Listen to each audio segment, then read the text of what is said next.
निकाह में सिर्फ़ एक बार ईजाब व कबूल से निकाह ना होगा, 3 बार कम अज़ कम करना होगा, ये लाजिम है। और दुल्हा और दुल्हन को कलिमे पढ़वाना भी लाजिम है। देखें, दोनों बातें बिल्कुल गलत हैं। ईजाब व कबूल फ़कत एक बार काफ़ी होता है, ये 3 बार तो मतलब इसलिए ताकि अच्छी तरीक़े से लोग सुन लें, समझ लें। वरना नबी करीम सल्लल्लाहु अलैहि वसल्लम ने जब निकाह करवाए हैं जो मारूफ़ हैं, तो उसमें तो 3 दफ़ा का कोई मामला नहीं है, एक ही दफ़ा में हो जाता है बस, ये अच्छी तरह याद रखें। लेकिन 3 दफ़ा सिर्फ़ एक मतलब हमारे आजकल के मुआशरे के अंदर ऐसा हो रहा है कि एक रस्म सी पड़ गई है, तो हम 3 दफ़ा ईजाब व कबूल करवा लेते हैं। और ये करवाने में गुनाह भी नहीं है, मना भी नहीं है, लेकिन एक दफ़ा ईजाब व कबूल करवाया बस वो मियाँ बीवी हो गए। बाकी 2 दफ़ा जो है वो इसलिए करते हैं ताकि अच्छी तरीक़े से ये मामला तय पा जाए, सब अच्छी तरह सुन लें। किसी गवाह ने पहले नहीं सुना तो बाद में सुन ले, उसके बाद सुन ले, अगरचे गवाह काफ़ी करीब होते हैं, लेकिन बहरहाल एक दफ़ा से हो जाता है। तो चुनांचे अगर कोई कहता है कि 3 दफ़ा से ही होगा ईजाब व कबूल से निकाह वरना नहीं, वो शरीयत पर झूठ बांधने वाला है और उसने गुनाह कबीरा किया, क्योंकि बग़ैर इल्म के फतवा देना गुनाह कबीरा होता है। ऐसे ये 6 कलमे पढ़वाना दूल्हा दुल्हन को, ये भी कोई ज़रूरी नहीं है। 6 कलमे तो नबी करीम सल्लल्लाहु अलैहि वसल्लम के दौर में थे ही नहीं। पहला कलीमा भी जो हम ला इलाहा इल्लल्लाहु मुहम्मदुर रसूलुल्लाह कहते हैं, ये एक जगह कहीं साबित नहीं है।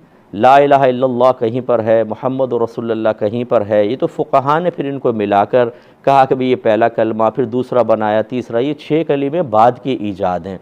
जब बाद की ईजाद हैं तो इसका मतलब है ज़माने रसूल में जितने निकाह होते रहे उनमें तो कोई कलमा नहीं पढ़वाया गया था, तो क्या वो सारे निकाह नहीं हुए थे?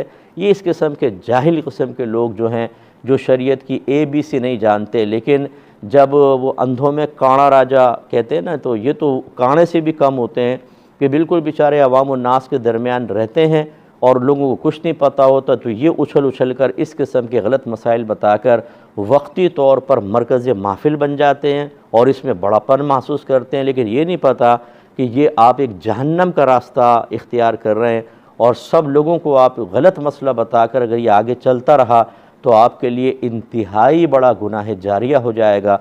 लेकिन कोई खौफ खुदा नहीं होता, उल्टी सीधी बातें करते रहते हैं, तो इससे कोई फ़र्क नहीं पड़ता है। एक नई जगह क़िबला ऐप काफ़ी है या किसी से पूछना पड़ेगा? देखें, बेहतर तो ये होता है कि कोई अगर मौजूद है तो उससे पूछें कि बाज़ औक़ात ये डिवाइसेस वग़ैरह भी गड़बड़ कर जाती हैं।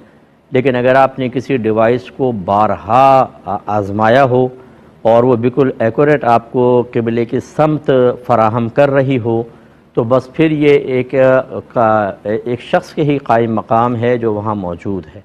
तो पहले दौर में चूँकि इस चीज़ का सिलसिला मौजूद नहीं था, ये साइंसी तरक्की नहीं थी, तो फिर वहाँ के जो जैसे मस्जिद की मेहराब है या वहाँ मकामी लोगों ने कोई निशानी कायम की हो, जैसे तीर वग़ैरह के निशानात आप देखते हैं स्टेशंस वग़ैरह पर होते हैं, या कोई बाकायदा शख्स मौजूद हो, तो इन निशानियों का ख्याल रखना लाजिम था। अब जदीद टेक्नोलॉजी आ गई है तो इसमें आप इस तरफ कन्वर्ट हो सकते हैं, लेकिन बात वही है कि आपने उसको बारहा आज़माया हो।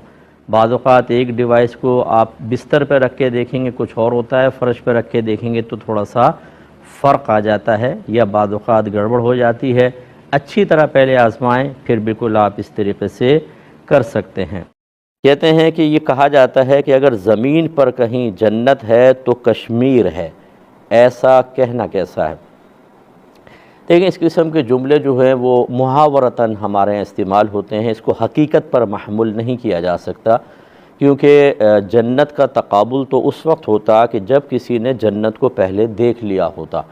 इसके बाद वो कहता है कि हाँ भाई हमने जन्नत देखी है और ये वाकई उसी के तरह का है या उससे थोड़ा सा कम है, तो फिर ये इस किस्म के जुमले जो होते हैं वो एक वैसे ही हम किसी चीज़ को हसीन देखते हैं, ख़ूबसूरत देखते हैं, तो उसको मजाज़न जन्नत से ताबिर कर देते हैं, यानी बहुत ज़्यादा ख़ूबसूरत। वरना हकीकतन जन्नत का मुकाबिल तो कुछ हो ही नहीं सकता, क्योंकि जन्नत की हर चीज़ जो है वो यहाँ की चीज़ से करोड़ हा गुना ज़्यादा बेहतर है और ख़ूबसूरत है, जिसका हम तस्वुर भी नहीं कर सकते। तो मुहावरतन ऐसे जुमले कहने में हर्ज नहीं है, लेकिन अगर कोई फ़र्ज़ कर लें ये अक़ीदा रख कर करे कि हाँ जन्नत ऐसी ही है, तो बहरहाल वो अपने इस नज़रिए अक़ीदे में गलत है, उसको अपनी इस्लाह करनी चाहिए।